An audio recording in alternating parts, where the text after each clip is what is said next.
This is the 2014 Maruti Suzuki Swift, first introduced in 2011.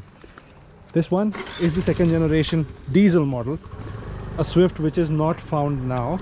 And what we're going to talk about is, you've seen the car a lot, right?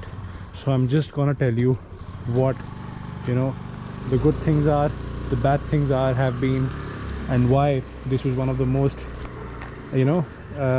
selling hatchbacks back then, along with the fact that if you want to buy it used, and the latest example that you can find of a diesel Swift is from 2019, but this one is the original OG pocket rocket with the national diesel engine of India, the 1.3 DDIS. So let's begin.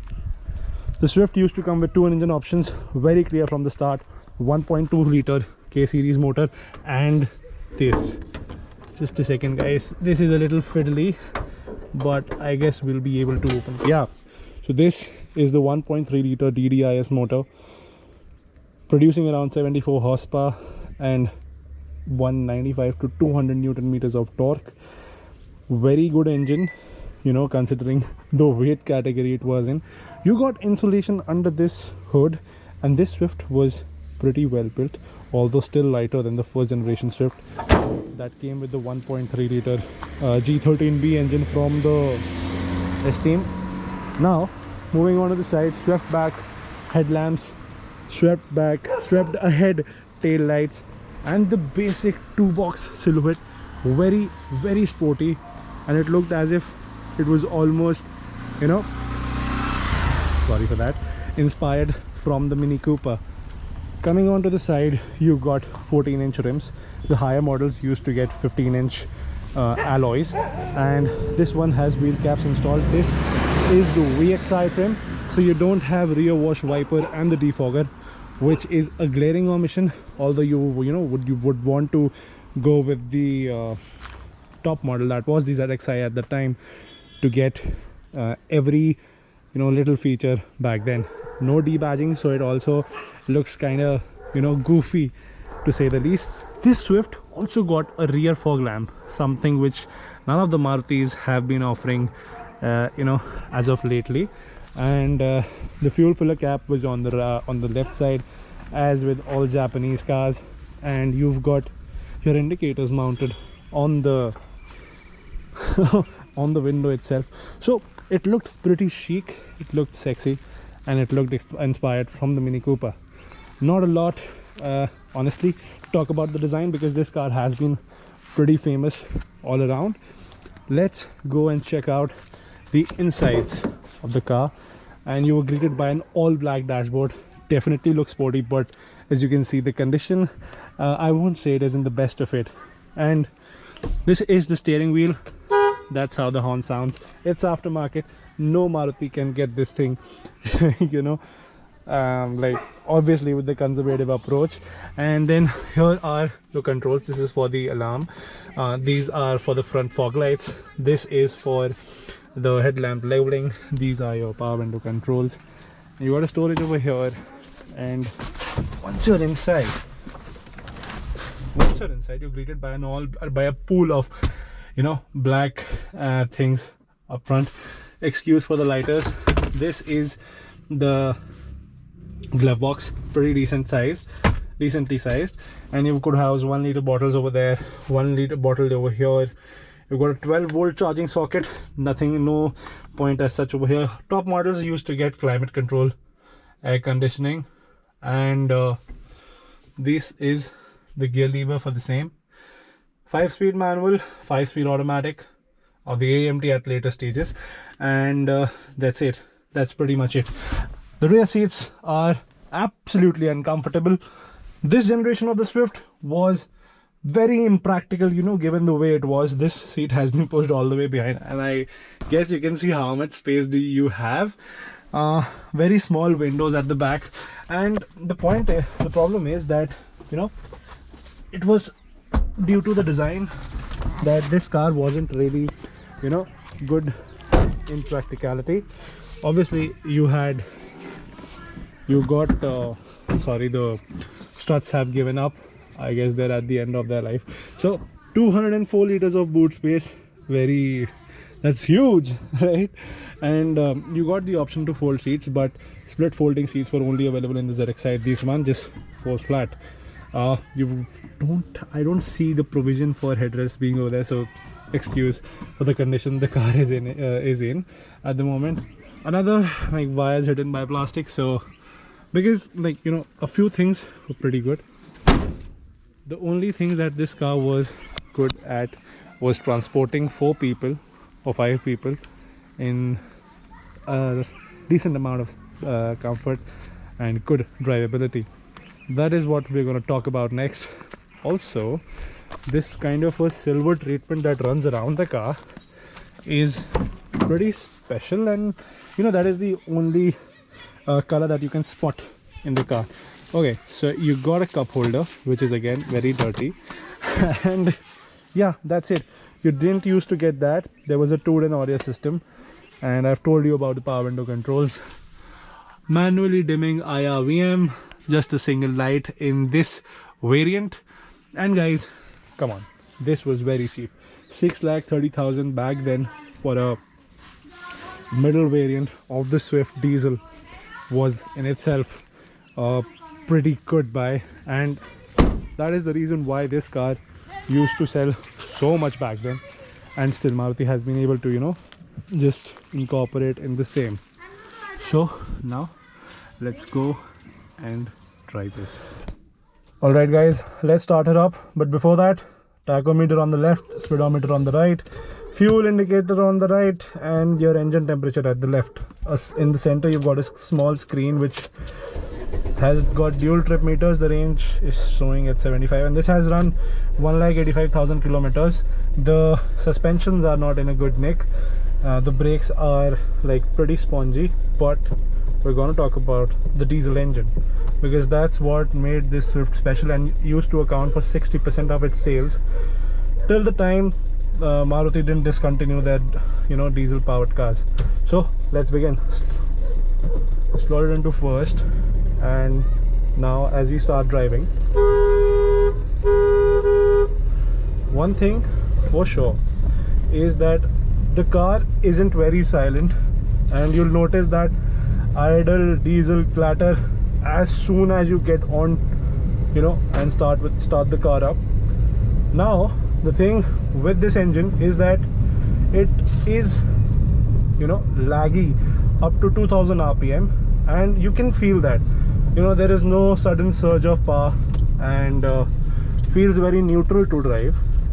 The steering though is very much on point, although still, you know, the feel has reduced from the first generation to the second generation, and it has been reducing ever since the newer models were launched.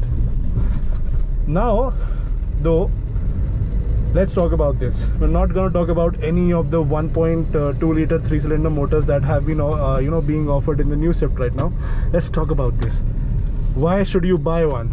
And I'll tell you the reason in just a moment when we...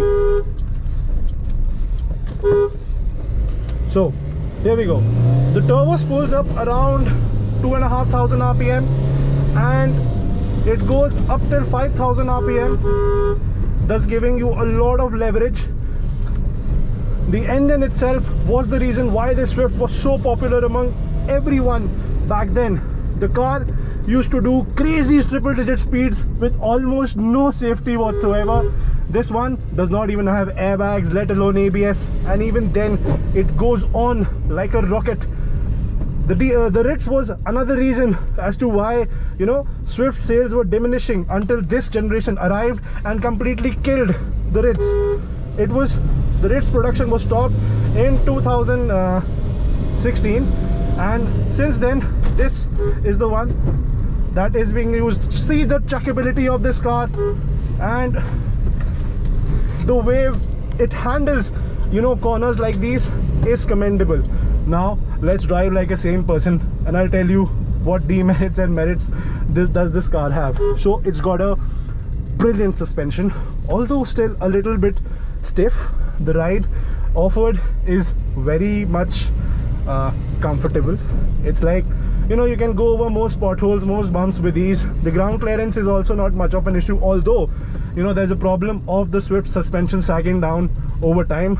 But this car is yet to see that, or as to what I feel, that the suspension has been replaced, but the car still rides over bumps as it used to be. The ride itself though is very comfortable, albeit a bit more comfortable than the newer generation of the Swift that is standing right over there, which is based on the Hardtech platform. Again, a weight reduction happened, and you know, you see the reason for the stiffer ride quality that has happened over the years. However, one thing that I cannot fault the Swift at is at handling. As you saw how I took those you know, markers over there, and it performed in a very decent manner, I would say. And now talking about the engine characteristics itself, it's pretty quick off the line, and once the turbo spools up, it, you know, you've got a lot of power, and you can you know, do good speeds, but I would refrain you from doing so. All right, so what else? The car has got a brilliant air conditioning system, although I've switched it off right now because you know, and as you can see, my windshield is fogging up. But even then, you know, all electronics have been performing you know, as they should.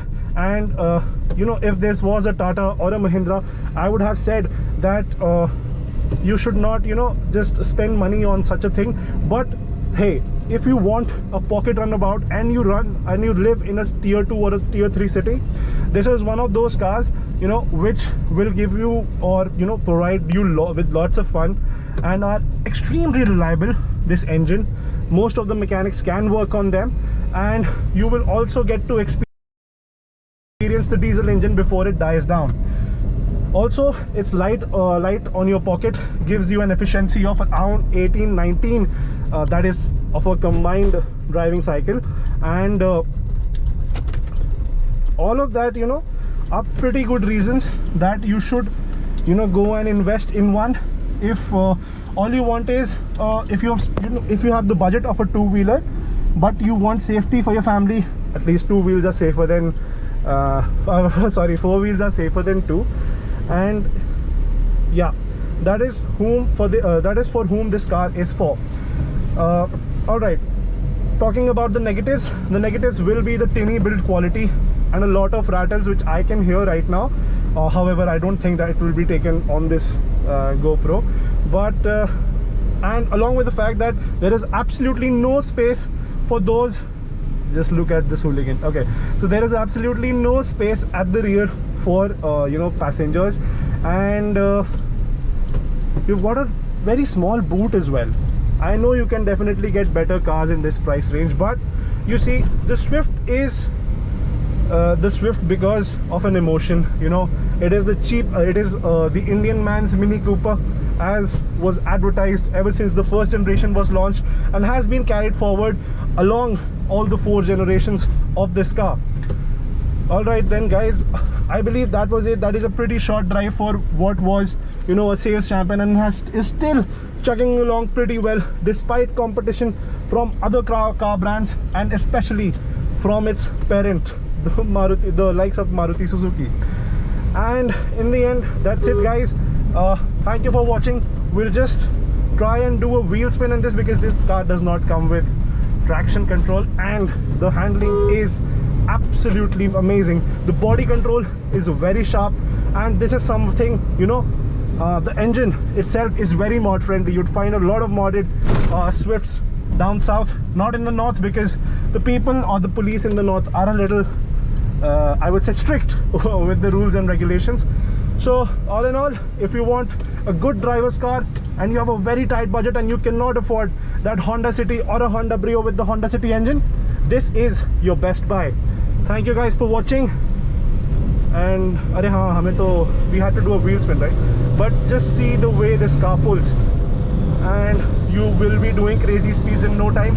Although remember not to overspeed much, because there are not a lot of brakes in here. But yeah, this is what the Swift is for and was always meant to do. So that's it, guys, from my side. Thank you for watching. I'll see you soon with another pocket rocket, which is also very light on your pocket. So that was kind of a mismatch, but hey, we're done for this video. Thank you guys for watching. Bye bye.